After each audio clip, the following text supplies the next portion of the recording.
जब तक एसआईआर पे चर्चा नहीं करते हैं, देश को जवाब नहीं देते हैं, हम सदन नहीं चलने देंगे। इस वोटबंदी को हम लोग लागू नहीं होने देंगे। महागठबंधन हमारे जो वोटर्स हैं उनको ये छांटने का काम करेंगे। लेकिन भाजपा करे कि ये डिसाइड पता कैसे करे ये भाजपा को वोटर है या महागठबंधन का वोटर है? को लोकसभा का चुनाव हुआ, विधानसभा का चुनाव हुआ, तो सारे अवैध चुनाव है ये लोकतंत्र पर सीधा प्रहार है। जो हमारे बिहार के जो ये चुप मुख्यमंत्री जी हैं, उनको डर ये सता रही थी कि हम बिहार चुनाव हार रहे हैं, हम इसको कैसे जीते, उसके लिए ये एसआईआर लेकर के आए। पनोरमा ग्रुप, जो सोचता है वो करता है।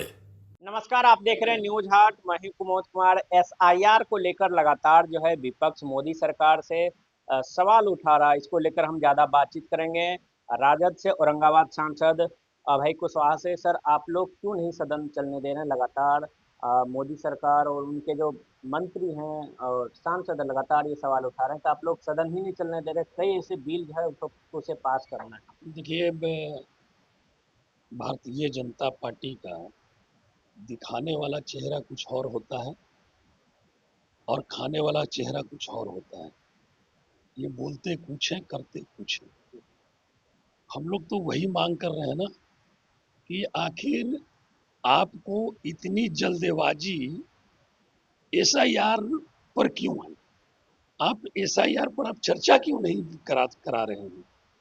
तो मैं तो समझ रहा हूं कि आप चर्चा करने से सरकार भाग रही है। आपको चर्चा करना चाहिए, देश को बताना चाहिए कि आप एसआईआर क्यों लाए हैं, और लाना ही था तो आप ये भी कर सकते थे कि अभी बिहार चुनाव है जी। और जस्ट आप चुनाव के दौरान लेकर के उसको आए हैं। जब आप ही बोलते हैं, सरकार भी बोलती है कि बिहार के तकरीबन 1.5 से 2 करोड़ मतदाता प्रदेश से बाहर रहते हैं। अब कैसे वो 25 दिन में 1.5 से 2 करोड़ लोग आ जाएंगे, सशरीर उपस्थित हो जाएंगे और वो अपने फॉर्म को जमा कर पाएंगे? वो ट्रेन का भी टिकट आना भी लोग चाहेंगे तो ट्रेन की भी व्यवस्था आपने की है उस तरह का? तो ये सरासर एक तरह से वोटबंदी करने का काम कर रही है। हम लोग तो चर्चा की मांग कर रहे हैं कि एसआईआर अविलंब रोके और रोक करके आप चर्चा इस पर क्या कीजिए। यदि चर्चा नहीं होती तो क्या पूरे सदन जो 1 महीने का वो नहीं चलेगा? निश्चित तौर पर जब तक एसआईआर पे चर्चा नहीं करते हैं, देश को जवाब नहीं देते हैं, हम सदन नहीं चलने देंगे। सर, भाजपा कह रही है कि सदन में हमारी यही मांग रहेगी कि आप एसआईआर पर चर्चा करो। लेकिन सर, भाजपा कह रही है कि उन लोगों के नाम काटे जा रहे हैं जो बांग्लादेशी, रोहिंग्या, म्यांमार और नेपाल से आए हैं। साथ ही जो लोग मर गए हैं वो लोग कैसे वोट दें? आपने तो देखा ना, अभी आंकड़ा उन्होंने एक प्रस्तुत किया है बिहार के परिप्रेक्ष्य में। जी। कितने विदेशी का उसमें वोटर लिस्ट में नाम था, उसका तो एक भी हमने नहीं देखा। एक भी उन्होंने अपने लिस्ट में, अपने जो आंकड़ा जारी किया उसमें इन्होंने नहीं बताया कि इतने विदेशी, नेपाली, बांग्लादेशी, भूटानी का यहाँ नाम था। एक भी उन्होंने दिया कि मृत व्यक्ति इतने, जिनका 2-2 जगह पर नाम है उनका इतना, जिनका अब कोई अता पता नहीं है, वोटर लिस्ट में नाम है उसका 11,000। और ये बता रहे हैं कि 7 करोड़ 16 लाख फार्म जमा हो गया और 7 करोड़ 13 लाख समथिंग कुछ हजार उसको कंप्यूटर पर अपलोड कर लिया गया। जी। अब उसमें ये खेला करेंगे। महागठबंधन संबंधित जितने भी हमारे जो वोटर्स हैं उनको ये छांटने का काम करेंगे। तो आप लोग कैसे पता कर लेते हैं? आप लोग आरोप लगा रहे हैं कि गैर पसंदीदा वोटर जो है उनके नाम काटे जा रहे हैं। लेकिन भाजपा कह रही है कि ये डिसाइड पता कैसे करें ये भाजपा को वोटर है या महागठबंधन का वोटर है? ये डिसाइड तो मैं समझ रहा हूँ कि आप भी वायरल वीडियो देखे होंगे। जी। किसका वायरल वीडियो? डिस्ट्रिक्ट मजिस्ट्रेट, जो जिला निर्वाचन पदाधिकारी होते हैं, वो अपने बीएलओ को बोल रहे हैं कहीं जाना नहीं है, जितना जल्दी फार्म भर के अपने से जमा करो। ये वीडियो वायरल है, मेरा नहीं। जिला पदाधिकारी, जो जिला के निर्वाचन पदाधिकारी होते हैं, वीडियो वायरल है कि भारतीय जनता पार्टी की महिला की जिला अध्यक्ष ये पुनरीक्षण का कार्य में लगे हुए हैं। तो ये क्या क्या दर्शाता है? ये किस तरह की मंशा लेकर के चल रहे हैं ये लोग? ये लोकतंत्र पर सीधा प्रहार है। ये संविधान की धज्जियां उड़ाने का काम। आप लोग सर कोर्ट भी गए थे, 28 तारीख को फैसला आने वाला है। हम लोग कोर्ट का सम्मान करते हैं। कोर्ट ने भी आपका आधार कार्ड को मान्यता दी कि आधार कार्ड को लेना चाहिए। जब सुझाव दिया भी कोर्ट, सुझाव दिया कोर्ट, उस पर किसी प्रकार का कोई टीका टिप्पणी भी आया कि हाँ, कोर्ट ने जो सुझाव दिया है उसको हम मानेंगे। तो आप कहां से आ गए भाई? उसके बाद 2003 के बाद कई को लोकसभा का चुनाव हुआ, विधानसभा का चुनाव हुआ, तो सारे अवैध चुनाव है ये।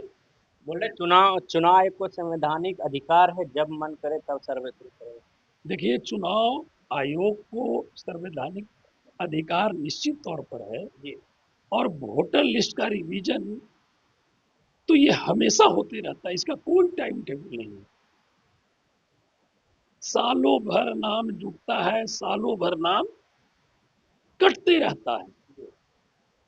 तो इसमें एकदम गहन पुनरीक्षण का मकसद क्या है भाई? गहन पुनरीक्षण,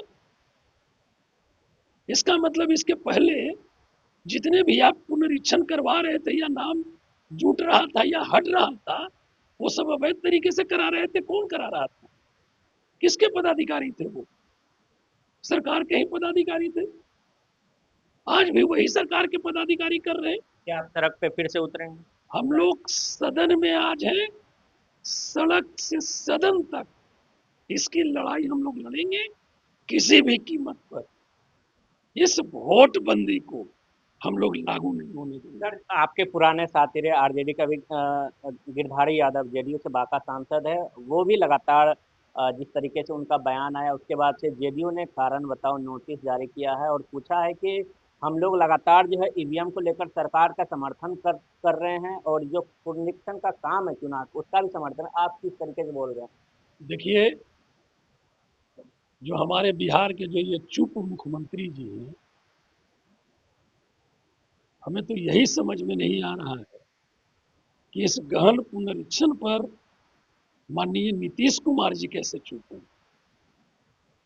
नीतीश कुमार तो सर नोटिस दे दिया आपने। मैं तो यही कहूंगा कि उनके और भी घटक दल, बहुत सारे घटक दल इस एसआईआर के विरुद्ध में आवाज उठाई। आज तो कल उनके सांसद भी उठाए। आप कितनों को आवाज दबाने का काम कीजिएगा, ये आवाज दबने वाली नहीं है। ये आवाज दबने वाली नहीं है। बोल रहे थे बेटा अमेरिका में रहता कैसे चला?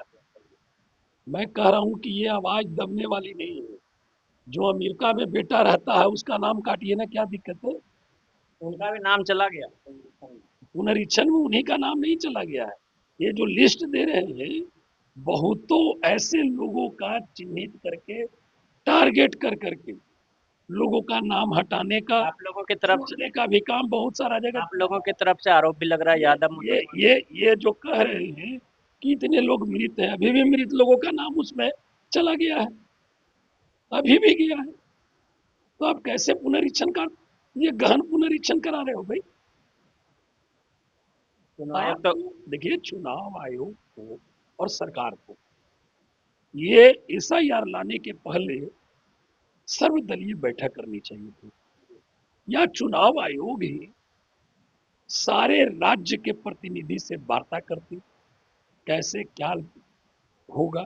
और इसको चुनाव के दौरान, जहां अभी जो मौसम है, आप भी बिहार के बारे में जानते होंगे, कई कई गांव ऐसा है जहां कोई पदाधिकारी, छोड़ दीजिए, जा पाएगा क्या इस बाढ़ की स्थिति में?